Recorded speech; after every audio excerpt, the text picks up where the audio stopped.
काल आम्ही बाहेर फिरायला गेलो तेव्हा मला मॉलमध्ये ही छान कढई मिळाली. तर ही ट्रिपल लेअरची स्टीलची कढई आहे. कढई मला खूप दिवसाची घ्यायचीच होती आणि ही कढई घेतल्यावर मी म्हटलं सगळ्यात सुरुवातीला आपण काहीतरी गोड पदार्थ करूया.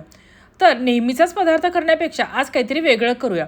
तर त्यासाठी मी 1 वाटी एवढा रवा घेतला, 1 वाटी एवढं दूध आणि तो रवा मी 15 मिनटं दुधात छान भिजत घातला.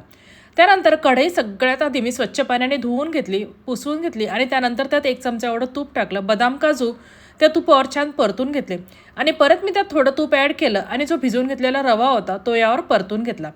तर रवा जोपर्यंत मोकळा होत नाही तोपर्यंत आपण छान परतून घ्यायचा. तर तुम्ही बघू शकता आता आपला रवा छान मोकळा मोकळा झाला आहे. असा हा रवा होण्यासाठी मला 10 ते 15 मिनटाचा वेळ लागला आणि हा मी मध्यम गॅसवरच परतून घेतला. त्यानंतर त्याच कढईत मी ज्या वाटीनं आपण रवा घेतला होता त्याच वाटीनं मी साखर घेतली.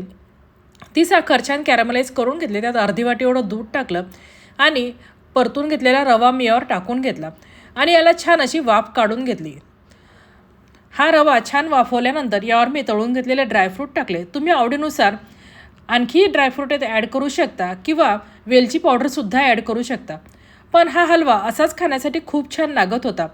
तर तुम्ही ही रेसिपी नक्की एकदा ट्राय करून पहा आणि तुमच्याकडे या रेसिपीला काय म्हणतात हे कमेंट करून नक्की कळवा. रेसिपी बघितल्याबद्दल धन्यवाद.